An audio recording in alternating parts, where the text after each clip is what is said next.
what it's done for me, what it developed for me is this idea of a warrior fighter, that anything good in my life is going to come from a strong fight, and it's going to involve a lot of suffering. That's the other piece. And I don't know how true that is for Indian families, but Russian Jews, we're amazing at suffering. There's this saying about Russians, I don't know if you've heard it, that Russians are good at three things: suffering, making others suffer, and complaining about suffering. And it would be so much funnier if it wasn't true. Yeah. Like, it is so true. And Jews were fantastic at suffering too. So I excel at suffering. Like, my family, we're black belts, particularly the women.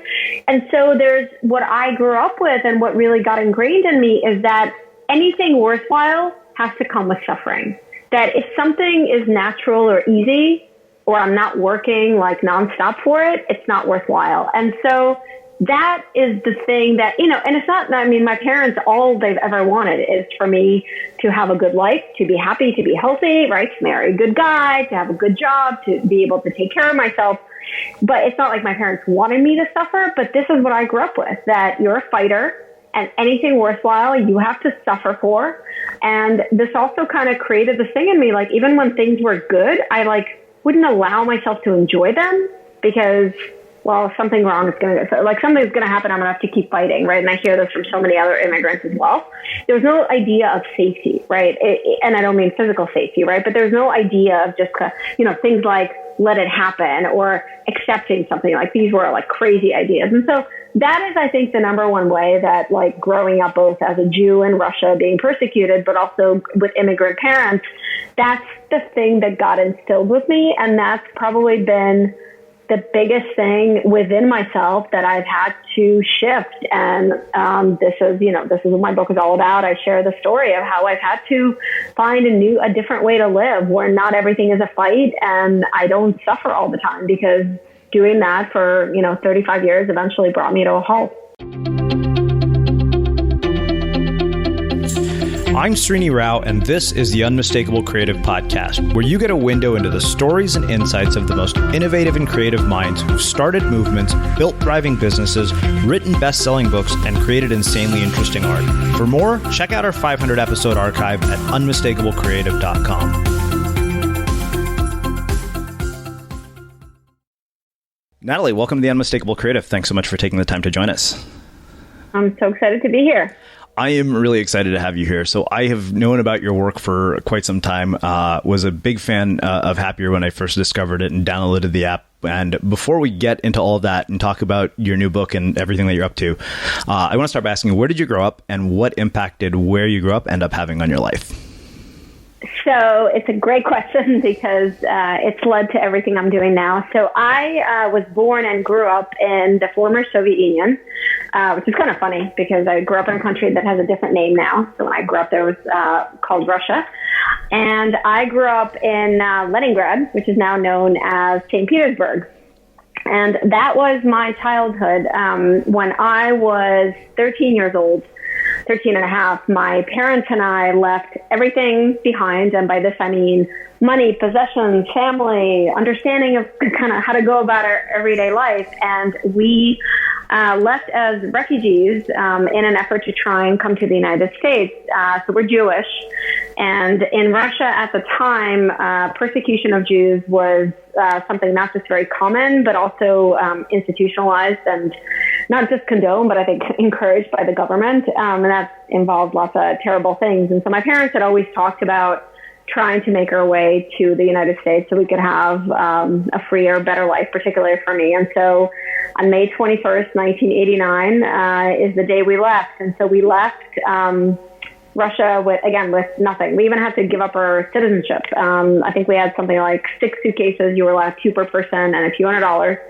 And we spent a few weeks in a refugee settlement in Vienna, Austria. And then we took the train and then to Italy and spent another 2+ months in a refugee settlement there while we were applying for permission to come to the United States as refugees. And my parents interviewed with American authorities and all that stuff. And so I was 13 at the time. And as you can imagine, this is I was going to say traumatic, but it's a traumatic and a formative experience. I mean, I I am the age that my parents were, and I have a daughter who is the age that I was. And I cannot imagine, like, I literally cannot imagine, I say this to my husband from time to time, like picking up, leaving everything we know behind and just setting out, trying to make it to another country. And so for me, this truly was the formative experience in my life. You know, I tell people, like, if I had to describe myself, the first word I would say is immigrant before woman, mom, daughter, friend, wife. Like, I became an immigrant in so many ways because this was such a difficult experience. You know, the one thing I remember about living in the refugee settlements was that my mom, you know, would give me some food in the morning, and then she'd tell me, please do not come back until 6 p.m. or so. Like, I don't have more food to give you during the day. So, you know, they had a little school set up for us kids, like, go hang out with your friends. And one of the first things that one of the friends I made there, another Russian Jewish refugee, I remember he said to me, oh, we're all going to hang out by the ocean. And I said, oh, that's cool, like, because it's a nice beach. He's like, no, because when you go hang out by the water, you don't smell food. And you don't get as hungry. And so I just mentioned that as a, you know, this was what life became about at 13. And so we were there for 2.5 months. And then we were very grateful, very lucky to get permission to come to the United States with official refugee status, which was essential because not only were we legal immigrants, but also it gave us welfare and food stamps for a year just to have something to live on. And so we settled in the project, public housing, in a little town called Ypsilanti. It's outside of Detroit. And that was the beginning of our life in America. And in so many ways, it led to the work I do now, and it led me on a journey because it was such a dark time for me. I mean, we were so excited to have finally made it. I remember when our plane landed in New York, I kissed the ground, you know, I was crying. We're so excited, but we were terrified. You know, we hardly spoke any English. Whatever English we spoke came out with this like horrible accent. You know, we didn't have a lot of stuff. I had a couple outfits that I got from a donation pile that were like mismatched and ugly, to be honest, and like these weird Russian sneakers that everyone made fun of. And I went to 8th grade. And, you know, in 8th grade, we're not the nicest humans to each other. So the kids at the school really had they had a lot of fun at my expense. And I just felt horrible. And I also kind of lost the only sense of identity that I had. I was a great student. I was a top student in my school in Russia. And all of a sudden I was in remedial English classes and like couldn't keep up with anything anyone was saying. And so I was just overwhelmed, is the only word I can think of, with just so much self-doubt and anxiety and fear of just like, am I ever going to feel okay again? And that was the beginning of my, 2+ decade search for how to actually feel better and feel happier. Wow. So many questions from that. When, the refugee experience happened, what decisions do you remember making as a child about what you would do as an adult? It's it's such a great question. No one's actually asked me quite that. I remember, it's kind of like I went through a mini version of hierarchy of needs, right? Maslow hierarchy of needs, right? So the first concern was just like safety, right? So, and that to me, wasn't as much for me. That was for my parents, like safety and food. So my parents got very busy trying to get jobs. And my parents are unbelievable, and they're my heroes. I mean, like I said, as hard as this was for me, I cannot imagine how this was for them. But they set about getting jobs, and both of my parents ended up doing what they did back in Russia. My mom's a pianist and a piano teacher, and my dad was a scientist. He became a scientist and an engineer here.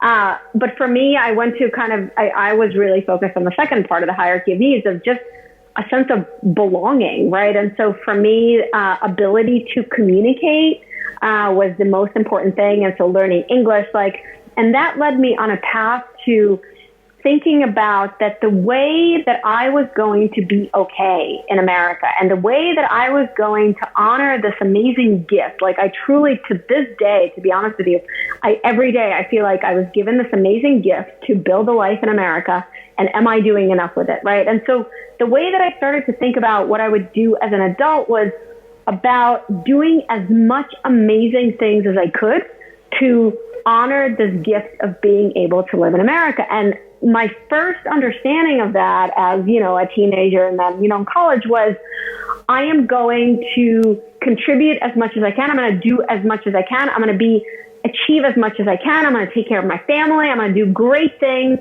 And then I'll be happy, and then I'll honor the gift of being in America. And I didn't have like an exact career plan, but that's how I began to think, in retrospect, like in my TED Talk, I talk about like I went on a chase of the big happy, because that's how I thought about it. I wanted to do these big, huge, meaningful things to honor this amazing gift that I was given of being able to live in America, to honor the struggle, right? To kind of almost like make up for the struggle that my parents went through and I went through. And so I had these big, like, I'm going to do these big, amazing things. And I'm going to almost like, I didn't know this at the time, but in retrospect, like it was like I was going to earn the right to feel good because I was going to honor this amazing opportunity I got, if that makes sense. Mm-hmm. Yeah, definitely. It's funny you brought up loss of identity, because that was one of the first things that came to my mind as you were describing the experience of having to leave Russia. I've had people here who were on the track to becoming professional athletes, Olympic athletes, and having seen that, career suddenly end, having to be, forced into exactly what you're talking about, a loss of identity. Mm-hmm. And I'm wondering how that loss of identity gets resolved when it happens. Because I think, you see that for people who have aspirations to build a creative career. Often they get to 10, 15 years into it and say, okay, you know what, this is not working. And now I'm going to have to let this go and become something else. Yeah, it's a great question, almost on a philosophical level, and it's, the way I can kind of see it, it's really, the 3 acts of the hero's journey. There's something to that structure, because when I look back, that's kind of exactly what I went through. So the first way that loss of identity was resolved for me is I became very successful again, right? So it took me a long time. I worked my butt off, like just learning English alone. I don't know if you remember the show, Who's the Boss? Mm-hmm. Alyssa Milano was the star. She played this teenager, Sam. And so my first American dream was to speak English like Sam on Who's the Boss, because she was this happy teenager and everything was awesome. And I was like, okay, when I can learn to speak English like Sam, like my life will be better. Like I'll be happy. It'll be awesome. And so I just started, I had a series of these, like, I'll be happy when, like, I'll be okay when, like, okay, when I speak English without an accent, eventually that happened. When I started doing well academically, well, it's like I worked so hard, but I graduated at the top of my high school class, at the top of my class at Wesleyan University, right? Like, so first my identity, I was getting back my identity of, wow, I'm really smart. I am a really hard worker and I'm really smart, because that was the identity I had before we left Russia. And so that was kind of like my second act as the hero. But the thing that happened, and this is what, a decade later brought me to doing what I'm doing now, is that, yes, I got back my identity of this very smart, very successful, very hardworking, like fighter spirit, like gritty person. And then everything crashed for me, and then everything went dark. And I haven't yet found a word to talk about what happened without being dramatic, because it was really dramatic. The only way I can describe it is I was in the darkest time of my life. All of a sudden, I couldn't just push through anymore. All these feelings of anxiety or fear or self-doubt that I was trying so hard to hide and not feel and run from, that I started to feel when we immigrated. Well, just because you run from your feelings or try to medicate with achievements, they don't go anywhere. So they just all started to spill out. I was exhausted after, working nonstop for 2 decades and reaching every kind of level of success that you can. And that brought me to this other, both breaking point and a growth point of where I really had, and until you asked me this question, I haven't thought about it, that was also part of like really figuring out what was truly my identity. And I learned a lot of things. This is where happier came from. And I discovered practices like gratitude and self-compassion, these things that, having come from my background, I considered like absurd until then, like those are for the weak people, like I am a strong fighter. But it was also partly my identity that I was chasing so hard, this identity that I thought I was gaining back, right? Successful fighter, always working and it turned out that I had this evolution of what I truly feel is my sense of meaning, what I truly feel, is the purpose of my life, which is to share my story with people and to help other people like find ways to be more okay, to help other people find more joy or less stress and all these things that I do now. And again, I never could have seen the straight line to what I'm doing now, but I had to chase my lost identity so hard that I eventually hit a breaking point, which allowed the space for, I think, my true sense of identity to emerge. What impact did growing up with immigrant parents, particularly Russian immigrant parents, have on this narrative of success? And the reason I ask that is because I'm guessing you know plenty of Indian people, given the nature of the work that you do. I think that as Indians, in particular Indian Americans raised in this country, we're very much raised in this narrative of you want a good life, this is what it looks like, is really drilled into our head. Oh, yes. And so first of all, I have some very close friends who are similar to me. So they immigrated here from India with their parents. And I have many other friends who, they were born here, but they're Indian parents. And we always laugh at how similar the cultures are. And it's interesting, too, because it's two things. It's Russian immigrant parents, and it's also just being Jews in Russia, because they're, in our passport, it said nationality Jewish. So being a Jew wasn't a religion. It was a nationality, and it was a nationality that was persecuted. So from the earliest memories, it was, you have to work 10 times harder than anyone else just to be equal, because Jews are persecuted. And even in school, they would lower my grades, the teachers. So as a Jew, I could never get the highest grade. So if I got the highest grade, they would lower it so it wasn't that. So it was this constant sense of fighting, right? And this is the identity that I had gained from the earliest memories of mine. So this idea that if you want anything, you have to fight for it. And I don't know if that's something you can relate to, but that was the first piece of my identity. So to be a fighter, that anything good in your life, you're going to have to fight for. No one's out there who's going to help you. It's all up to you. And so this identity of this warrior fighter, that was the first piece. And that was all the way from Russia.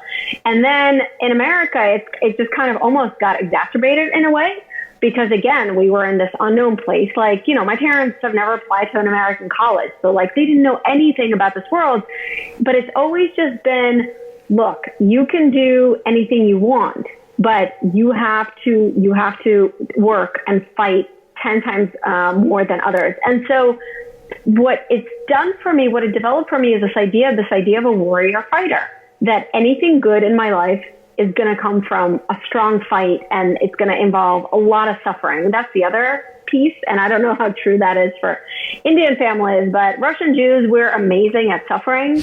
There's this saying about Russians, I don't know if you've heard it, that Russians are good at three things: suffering, making others suffer, and complaining about suffering.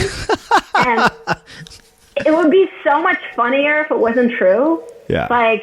It is so true. And Jews were fantastic at suffering too. So I excel at suffering. My family, we're black belts, particularly the women.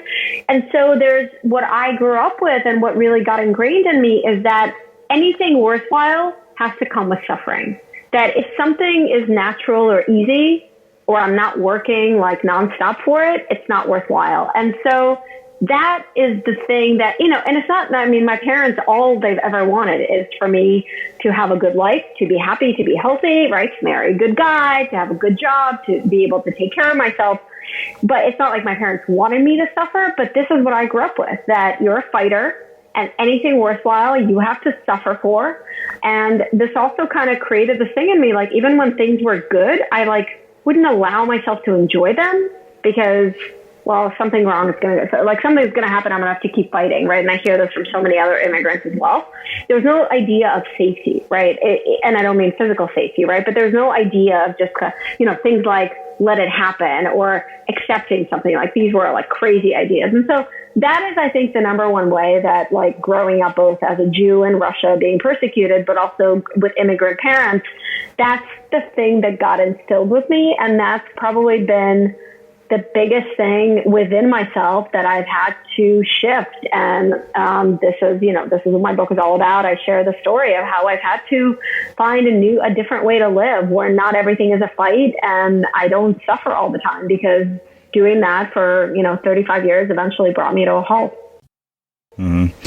It's an interesting paradox because that approach to life clearly has led you to some pretty big successes too. Yeah. Yep. And you're touching right on the point. I mean, if you look on the outside, I've achieved more things than I think me and my parents ever thought I would. I graduated at the top of everything. I went to McKinsey after college, a very coveted job. I became a venture capitalist at 26 as a woman, as a managing director. I started companies. I've run divisions of companies, all this, I married my college sweetheart, Avi, and we have a beautiful daughter. And I really did achieve a lot. And most of my life, I've done two things at once. I published my first book when I was a managing director at a venture firm while also starting a publishing company from our illegal sublet in New York City while also having a child. This is not an exaggeration, right? Those are four enormous things. I did them at the same time because I never felt like I was doing enough. Yeah. And so you're right. It is a paradox that, yes, it's led me to so many amazing achievements, but it also almost cost me everything. I was sharing with you the op-ed I just wrote that the Washington Post published. The title is, I thought grit would bring me success and it almost killed me. And the way that I've evolved and the thing that I'm now sharing with others, it's not that I'm against hard work. I think, there's all this research that shows working hard towards a meaningful goal actually makes us happier. Now, the same research shows that when we reach that goal, we actually don't feel happy for a long period of time. We actually stop releasing dopamine, and because our brain is so adaptive and has a negativity bias, we stop feeling that joy. But so there's so much to living a happy life and fulfilling life, working hard towards goals that are meaningful to you. But the way that I've evolved, and this is what I'm so passionate about sharing with others, is we have to pair that fighter spirit, that grit, that suffering, that struggle. We have to pair that with a healthy dose of self-compassion and treating ourselves with kindness. And these words, Trini, that I just said to you, self-compassion and self-kindness, literally, I still have a hard time saying them, even though I'm out there speaking to millions of people now and asking them to do it. This was one of the hardest things I've had to learn. But so you're right, it is a paradox that the fighter spirit that led me to all this success is also what almost cost me everything. And by everything, I mean everything. I mean my marriage, my health, my company, everything. Wow. So I want to come back to this and tie it specifically to the concepts in the book, but I want to ask you one other question. Yeah. What do you think people misunderstand about the refugee experience based on what we see on television, what we read about in media? What parts of it are we not aware of as somebody who has been through this yourself? Yeah, it's a great question. And, I always, whenever I talk about the refugee experience, I'm always I want to be really careful and say what I know is my experience.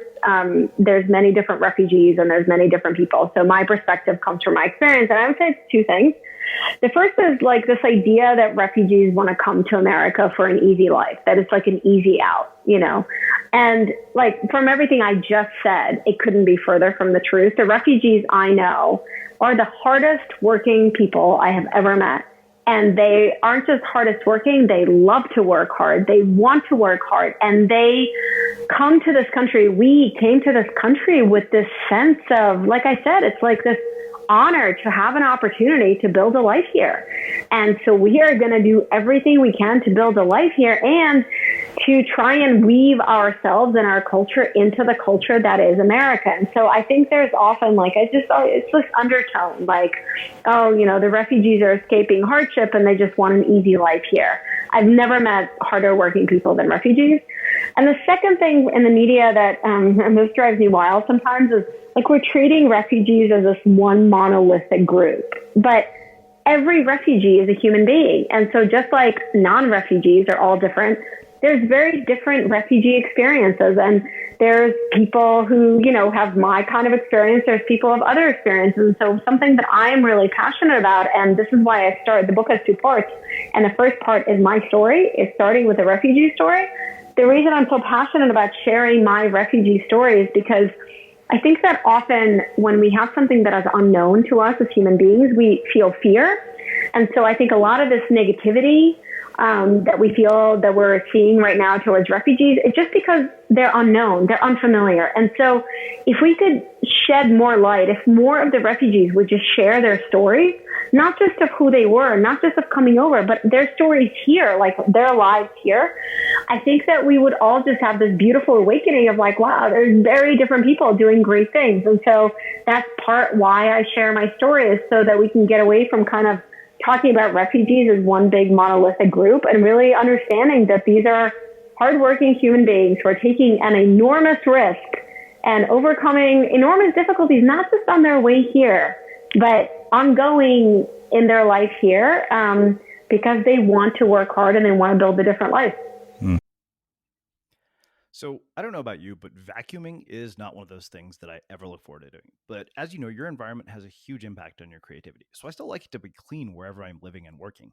But now it doesn't have to be something that you deal with. If you're like me and you grew up in the 80s, you probably fantasized about the day when cleaning your house would be like it was for the Jetsons, meaning you don't have to lift a finger. Well, the good news is that we're already kind of living in that future.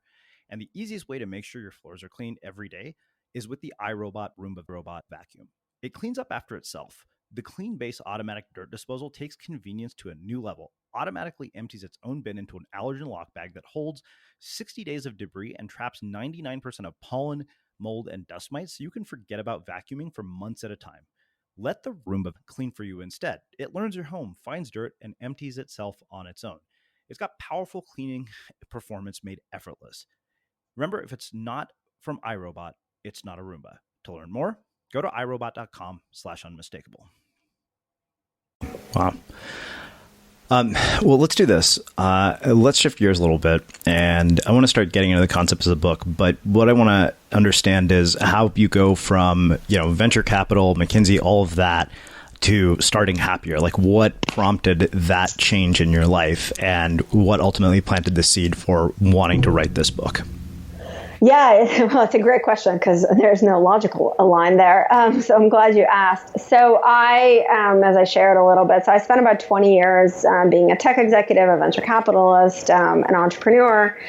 And what brought me to doing what I was doing is really a personal crisis because I, as I share in the book, maybe it's called burnout. It felt a lot deeper than that, but I just hit a wall in terms of my constant running forward to I had this vision that happiness is this like big euphoria. Every achievement I had made me really proud. It still makes me so proud. I worked so hard, but I never got the sense of like lasting joy. It would always, like the happiness bubble popped and I had to chase the next goal. And then I actually remember the moment my daughter was about 8 and I couldn't do it anymore. I could not do it anymore. And I started to really struggle, like to do basic things like function at work or as a mom. And, when sometimes it takes getting to a really dark place to open up to something you'd never considered. And I literally stumbled into research on happiness. And the way I stumbled into it is I stumbled into Tony Hsieh's book, Delivering Happiness. Tony Hsieh is the founder of Zappos. And he wrote this book, and in the appendix of the book, there was all this bibliography of research on well-being and emotional well-being. And I became really intrigued not because I was curious, but because it seemed absurd to me that anyone would research happiness. I come from a country where no one talked about happiness. That was not a real thing to care about. And so I just became interested in it, and I started reading one study after another. And so there were two things in all this research that I was finding out that were like blowing my mind and I was rejecting immediately. The first was this idea that, I always thought of happiness as an output, right? As a bonus, as something you get at the end if you live a great life, achieve a lot, make people in your life happy, take care of people, then you get the bonus of being happy. And in this research, it was the opposite, right? It showed there's all the scientific papers that are showing that people who are happier are more productive, more creative, more altruistic, more likely to have better relationships at work and at home, and actually healthier. They have fewer heart attacks and fewer strokes and fewer flus and colds. And so happiness turns out to be an input into a great life, not a bonus you get at the end of it. So that was the first thing. And the second thing was even more absurd to me, was this idea that there's these little practices proven by science that if you do them regularly, they actually change the chemistry of your brain, the biology of your body, and you actually feel not just happier, but less stressed out, less anxious. And the first of these was gratitude. And I'm not exaggerating when I say I read probably 100 different research papers, and they all said the same thing. And I just thought this was such BS, because I felt I was this complex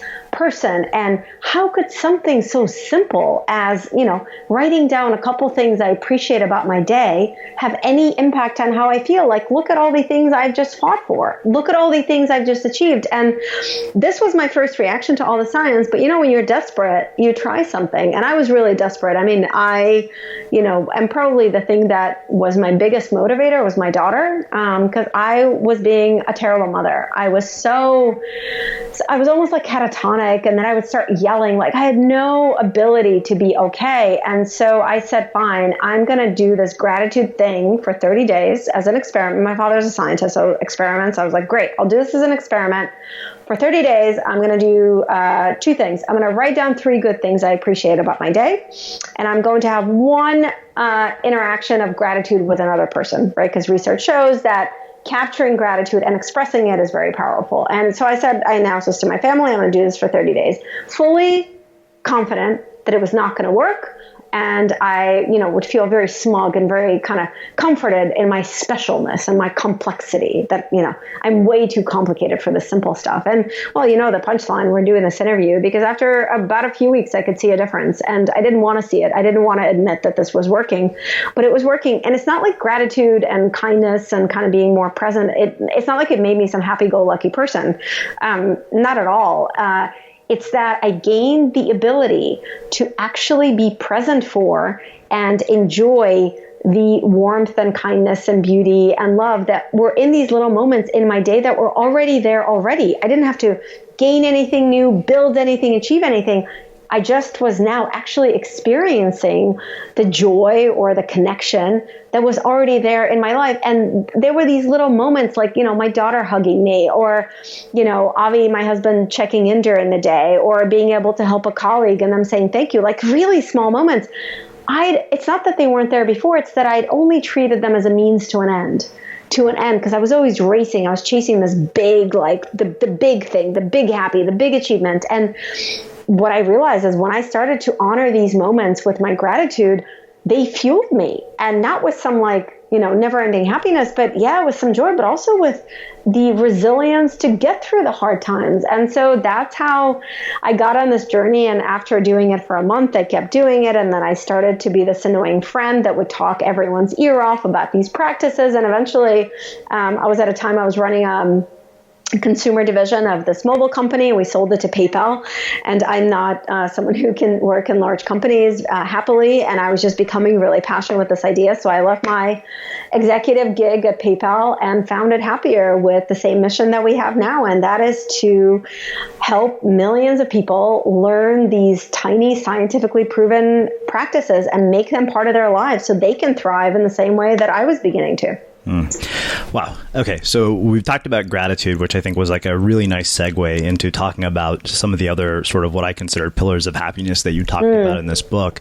And some, I highlighted a lot of it, but acceptance was one where I wanted to start. And, I think this is a quote that I felt was really sort of fitting.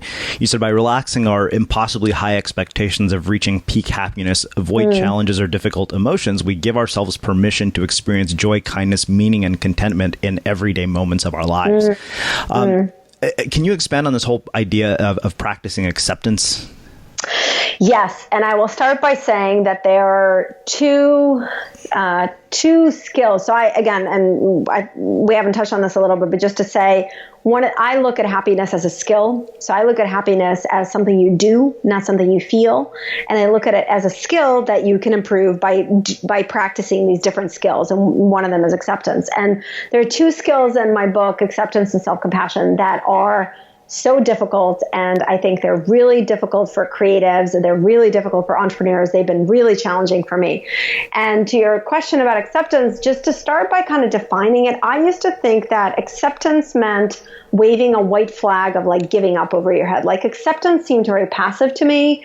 Acceptance meant like rolling over and life's just going to be how it is, and I'm never going to improve. Things are never going to improve. I'll be a lazy sloth, achieve nothing, and just be inconsequential. That's how I used to think about it. And what it took many different experiences and learning, but to really look at acceptance in a different way, and the idea that acceptance is not about liking or disliking something. It's actually the opposite. Acceptance is about being able to be present enough in the everyday moments of our lives that we can witness them for what they are, instead of coloring them with what we wish they were, with what we think they should be. The latter is a very common, I call this the valley of suffering that we put ourselves in, when we think something is not as it should be, right? Because literally we take our reality, we decide the narrow set of conditions how it should be, and that's the only way that we'll be happy. And so we're just literally creating this valley of suffering for ourselves. And so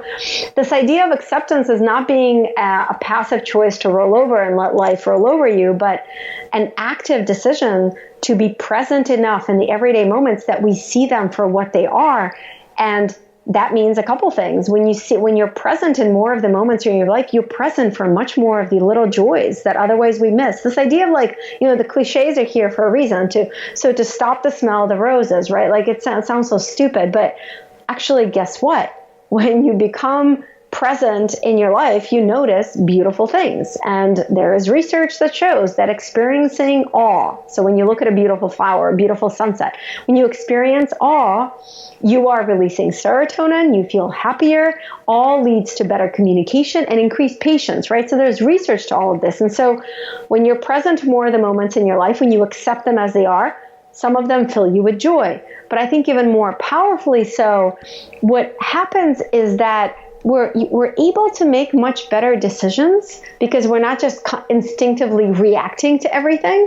And one of my favorite examples is, this is something we've all dealt with, but like traffic. Okay, so everyone hates traffic. You live on the West Coast near LA, famous traffic, right? And so you get into traffic and there's a bunch of traffic. And the first thing we all think of is, oh my God, like either I hate this traffic or this is not how much traffic should be at this time. And all of a sudden we're experiencing all the stress and anxiety. How could you practice acceptance of traffic? Like it sucks. And the thing is, this is the practice. It's not about, oh my God, I love traffic. Like that's bullshit, right? It's not that. It's that, okay, there is traffic. That's the acceptance part. The next part is you get to choose what you do next. You can choose to say, oh, okay, I haven't talked to my mom in a while. This is a good time to call her. Okay. You've just made a decision of how to treat this moment without throwing yourself into this like spiral of stress and road rage. Or your reaction could be, okay, there is traffic. I'm going to listen to some music because otherwise I'm going to lose my mind. So acceptance allows us that space, the opportunity to actually choose to actively live our life in the way that most works for us versus this constant reactivity. And so the quote that you read, this to me is the connection between acceptance and gratitude. When we are more present, and what I mean by that is something very specific, when we notice more of the everyday moments in our lives, and instead of judging them as good or bad, I like this, I don't like this, just being present and noticing them, we create so much more opportunity, so much more surface area for ourselves to feel more joy from these little joys that are there, or beauty or kindness or connection, but also to make active choices about how to go through these moments that fuel us versus throw us in these spirals. And that's, I think, what the quote is talking about. Whereas I used to think that there is no little moment in my life that is ever going to fill me with enough joy or more joy than this like big euphoric happiness that I'm chasing. And realizing that there's no such thing as euphoric happiness. There's no such thing as a human condition when you feel good all the time. It does not exist, right? We cannot be happy all the time. The first thing I say when I get on stage, when I talk, is the first thing I need you to know is a key to feeling happier is learning how to be unhappy. and learning that you're not failing at life or happiness when you feel unhappy. Because as humans, we're meant to feel all these different emotions. And so when we actually accept that, when we understand that there's no place we can get to through hard work or suffering or success that will always feel good, and we start to accept that, and then we honor the small moments in our days, we actually give ourselves the opportunity to find a lot more of those good moments of joy. And like I mentioned with the traffic, to choose how we get through the difficult moments, little difficulties like traffic and big difficulties like, losing a job or a project's getting rejected or, someone we love being sick. I think that makes a really nice segue to talk about this concept of intentional kindness. You said moments of crisis shake us out of our habits and routines. They jolt us awake. We become so aware of someone's need for help that we immediately prioritize being compassionate. That's the purpose of creating a regular practice of intentional kindness, to make it a priority in our daily life without waiting for a crisis to do it for us. Yes. What does the science show about intentional kindness? Like, what impact does this have on our Yes. happiness? So this is actually amazing. And I think this is the fun thing. I think we all know that it feels really good to do something nice for someone else. I think we all know that. And I knew that. But what happens is two things, and I'm going to talk about the science in a second. What happens is I started to ask myself the question, why am I not kind more often? I feel really good when I do something nice, and I'm generally a nice person. Why don't I do it intentionally more often? And the answer is kind of pathetic. The answer is, I'm too busy. Well, here's the thing, right? And it was actually one of my friends, Hitten Shaw, is this amazing entrepreneur. He usually runs 2 companies at a time. He's in my book, and I was talking to him about this because something that everybody knows about him, if you know him, the first adjective you're going to use about him is, oh my God, he's so kind, because he's always busy. He's juggling so much. He's a father. He has 2 kids. He's married. And yet if you ask him for something, he'll find a way to help you.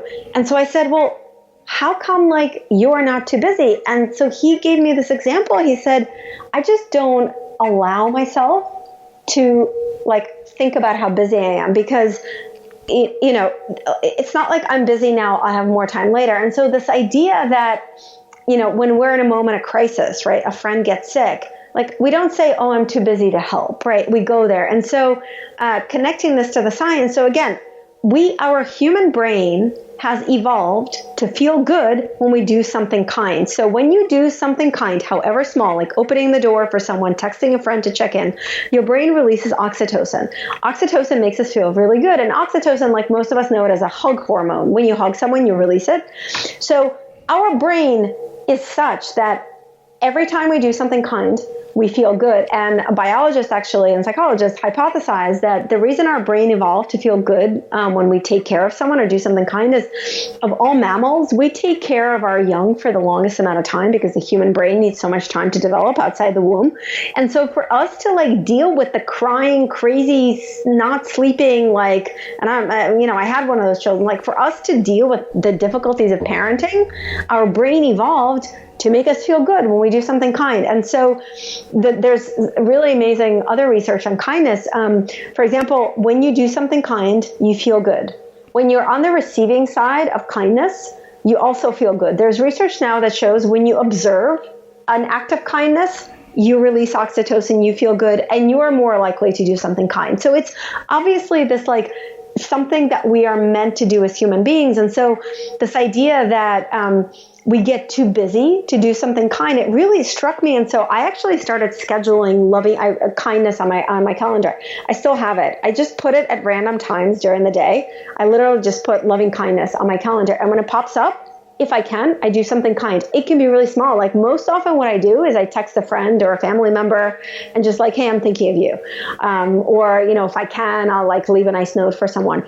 And it's amazing what happens when you're intentional about kindness. Now, one other thing I want to mention, and this is really kind of was my awakening to this. So when I started my practice of intentional kindness, so I would often, text friends and just check in.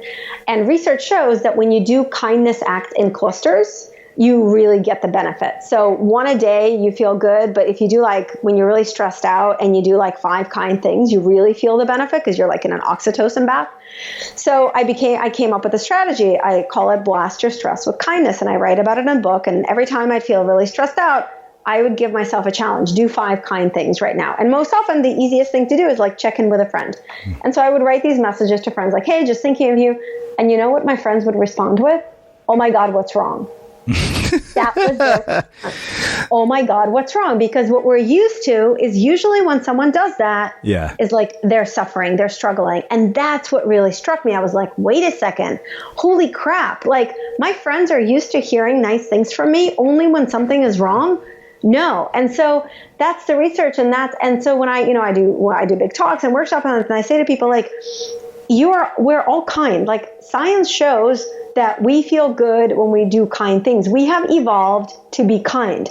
And so, life gets in the way. So let's treat kindness the same way that we treat work assignments and projects and picking up kids and, working in our book. Let's elevate it to that level. And that's why I schedule it. And first, when I say this to people, like it seems weird, but it's actually not. You schedule meetings. We schedule, meetings. We schedule pickups, going to the store, surfing, painting. Like, let's elevate kindness to that level. And I cannot tell you how much the fabric of my life has been enriched. And just because I am intentionally looking for opportunities to be kind. And one other research piece I want to mention that I found so interesting is that research shows that 2 things. First of all, it's the frequency of small positive experiences that makes us happier over our life versus peak achievements or peak happiness experiences.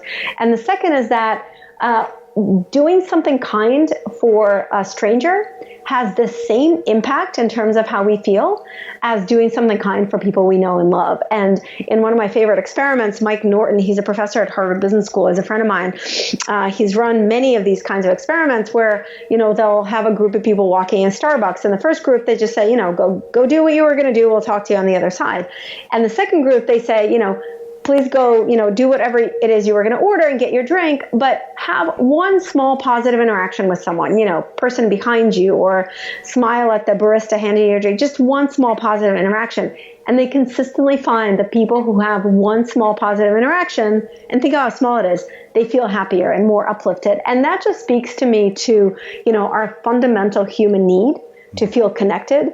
Do you know what the number one is? I sound like such a science geek, but like I get crazy on this. Do you know what the number one health problem in America is? Loneliness? Isolation. Yep. So think about that.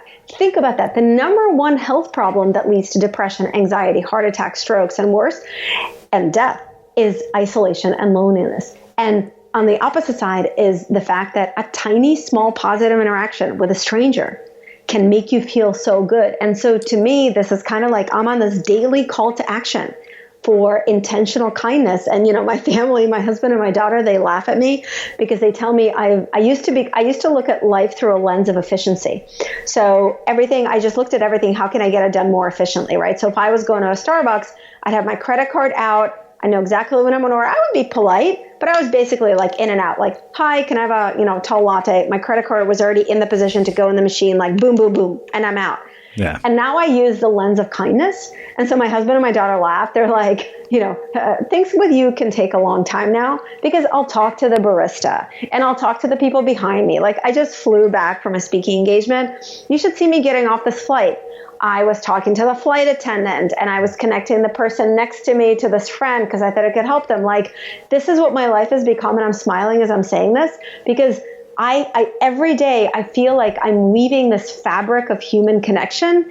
And guess what? The most amazing feeling is, yes, in those little moments, but this is where the research shows if we do that, we feel more resilient during difficulties because I don't feel alone. Even on days where like I'm, in my cave, right, working on my book or whatever it is, like I have those human connections. And so I can talk about this for hours, but the research is pretty unequivocal about this.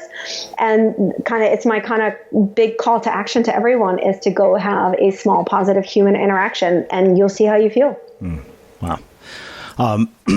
So, we're getting close to about an hour and close to the end of our time. But there's one other piece of this I want to ask you about, but I think I want to ask it in a different way rather than just talking about the concept. You talk about connecting to a sense of meaning and, knowing that you have both been a venture capitalist, an investor, been an entrepreneur yourself. What role have you seen that play in the lives of people that you have invested in that have been very successful? And And what are the other things that, being in a place like McKinsey and having invested in people who have been successful have taught you about what enables achievement at that level? Fascinating. This is why I love talking to you, because you've asked me at least 3 questions that no one have asked. And I've done hundreds of press interviews. So I love this. I never thought about it this way. And the first example that actually comes to mind. So when I was a VC, I was young, I was inexperienced, I was smart, but I didn't know the business. And I think I was on the job about 3 months when there was a meeting, and it was with a company called Constant Contact, which I am certain and many of your listeners know. Nobody knew this company at the time. This was 2002. And this woman, the CEO, Gail Goodman, was presenting. And there was passion spewing out of her ears. And her passion was to help these small businesses who don't understand email marketing, who don't understand that it can empower them to connect to their customers. Now, this was 2002. The internet was dead, in quotation marks, right? Email was dead. I was at a firm with very, very smart partners, but they were focused on B2B investments, and Constant Contact seemed to them closer to consumer. And after Gail was done, the partners all got together. I was in the meeting, and everyone was like, not our kind of thing. And I could not help myself. I did due diligence. I flew up to Boston. I lived in New York at the time. Constant Contact at the time had 21 employees. And I think 2,000 customers. I think today, they've since gone public, been sold for $1 billion. They have something like 700,000 customers, just to give you an idea. But I was at the time, I didn't know it. But your question just now elucidated this for me. What was it that was driving me so much to work on this deal and try to make it happen? I didn't know the market that well. I didn't know that there were 21 million small businesses in the United States. I didn't know anything about marketing. So it wasn't some calculation about the market. It was Gail's connection to her sense of meaning, which was to help these small mom and pop shops who were clueless about anything online at the time, and to make sure that they weren't working with some charlatans who were taking their money. It was her passion and the meaning that she was getting from helping them that literally infected me. And I didn't know. So I worked on this deal for a couple months, and then I brought it to my partners, and I negotiated the deal with Gail and the team. And I said, oh my God, I'm ready. We should do this. And my partners, imagine this, I was 26. They were all in their 60s, incredibly successful, like self-made, huge, like very successful people. They looked at me like I had 2 kids. They were like, what is wrong with you? You need a partner to sponsor a deal. Like, what the hell are you doing working on this deal? Like, you're just a managing director. And I was like, no. Like, you have to spend time talking to Gail. And I convinced them to take another meeting with Gail.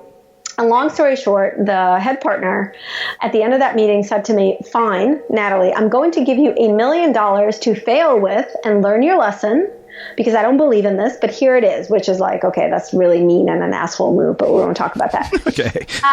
That's like really nasty. But so long story short, they got $1 million to invest, which is very, very small, almost nothing. I was on the board for 5 years. It was very hard going for a while, but Gail did it, and they built an incredible company. We took them public. I left venture capital at the time. They sold it for $1 billion 2 years ago. And I just saw Gail for lunch actually a few weeks ago. Wow. And the reason I take time to tell the story is because Gail's connection to her sense of meaning, which was to help these small businesses, wasn't just something that helped her build an incredible business.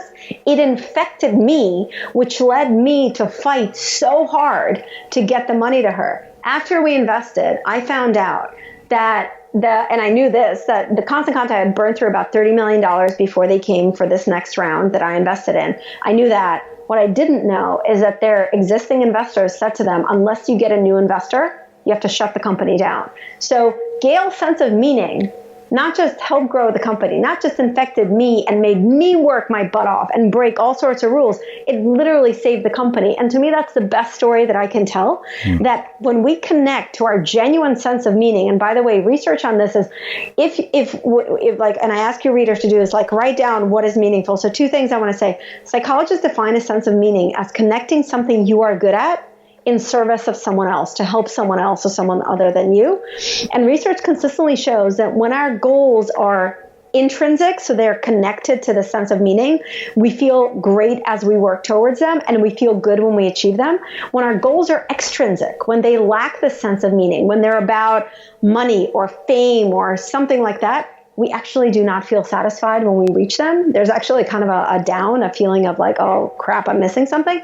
And so this is that power, right? And this is the research on it. And this has been my own experience, that when you are able to connect to your sense of meaning, not only do you become successful in what you do, part of the reason, let me actually say it this way, part of the reason I believe that being connected to your sense of meaning makes you successful is because you get all these other people around you infected with your sense of meaning, and they step up to help you. And I have certainly found this in my experience with Happier. The story of Gail is the best one to me, but another one, you asked me about McKinsey, right? And that was a while ago, but I won't name this person, but one of the top partners in the New York office, when I was just an analyst there, we had this very successful partner, and he was he was famous almost for like he could close any deal, and like clients loved him. He was one of the saddest people I've ever met. And there's something, I don't know, I have this weird personality, like people reveal themselves to me. So like he told me once how unhappy he was. And I didn't know this at the time, but like after you asked me this question, I ran so much of like what I saw him do and the conversations we had through this lens of, do I feel like he was doing things out of a sense of meaning? I don't think so.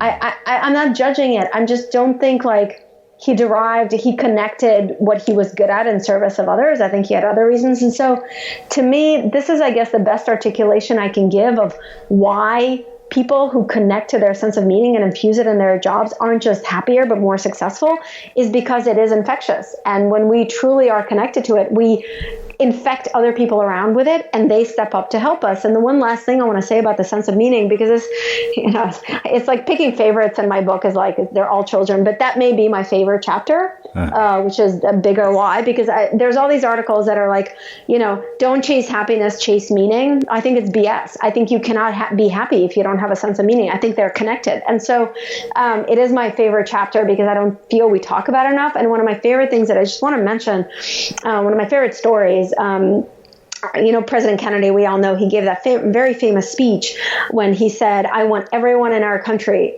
to contribute to getting a man on the moon, right? Now, he should have said man or woman, but that's okay. Otherwise, the speech was great. And so he asked every American to step up and contribute. And a couple months after he gave that speech, he was touring NASA, and he ran into a janitor cleaning the floors. And he stopped and he said, hi, I'm President Kennedy, and what's your name? What do you do? The janitor gave him his name, and he said, well, President Kennedy, I am helping get a man on the moon. So this janitor didn't say, I'm cleaning the floor.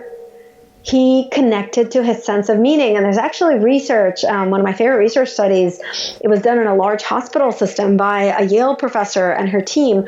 And they were looking at job satisfaction of different professions. And they found a crazy disparity in job satisfaction of janitors who work there. So some janitors who made the same amount of money as others, worked there for the same amount of time, had significantly higher job satisfaction. So the researchers went in and started asking them a simple question. Can you please tell me what you do?